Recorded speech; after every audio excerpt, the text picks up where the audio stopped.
दोस्तों, आज की इस गौतम बुद्धा मोटिवेशनल स्टोरी के जरिए हम आपको बताएंगे कि बुद्ध के नजरिए से हमारी जिंदगी की कीमत क्या है।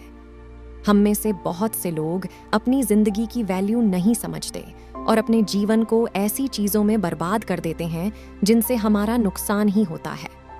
कुछ लोग अपनी जिंदगी शराब के पीछे बर्बाद कर देते हैं, तो कुछ लड़कियों के चक्कर में और कुछ अपनी सारी जिंदगी पैसा पैसा करके बर्बाद कर देते हैं।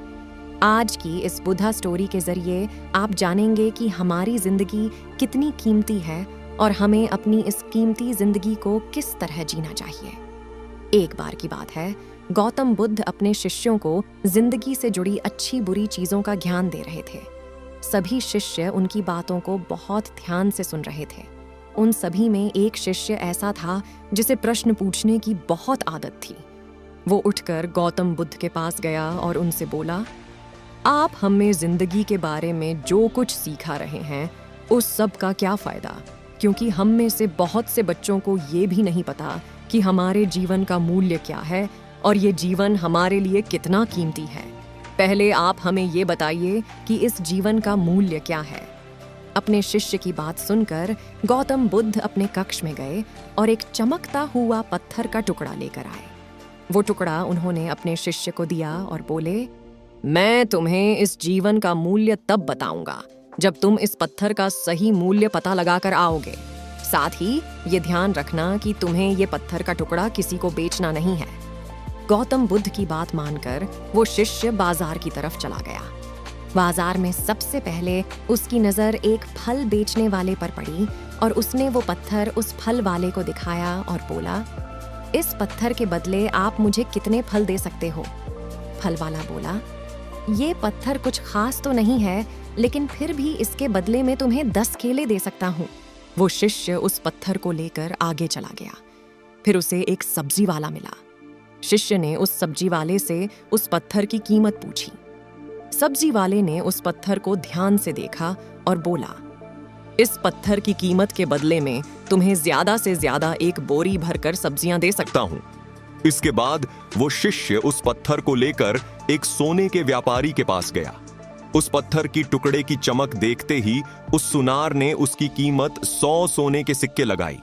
शिष्य ने वो टुकड़ा बेचने से मना किया तो वो सुनार उसके बदले 200 सोने के सिक्के देने को भी राजी हो गया, लेकिन शिष्य ने वो पत्थर नहीं बेचा।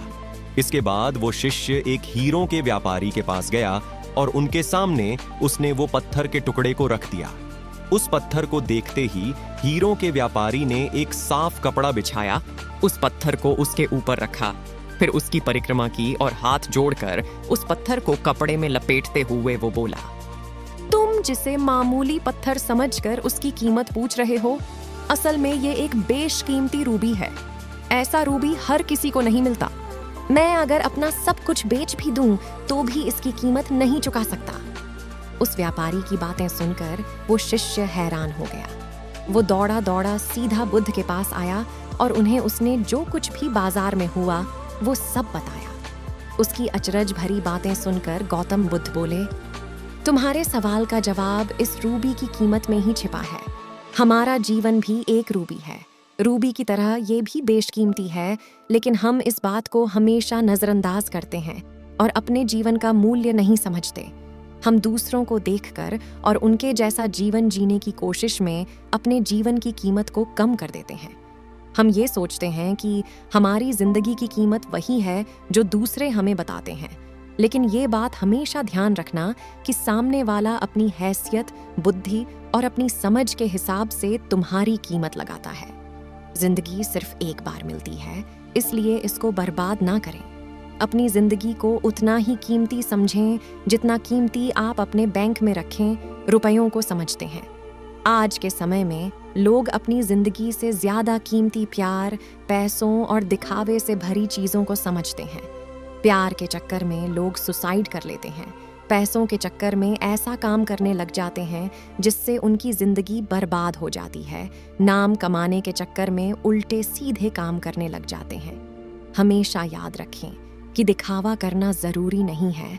प्यार दोबारा मिल सकता है, पैसा फिर कमाया जा सकता है, लेकिन जिंदगी को फिर से पाया नहीं जा सकता।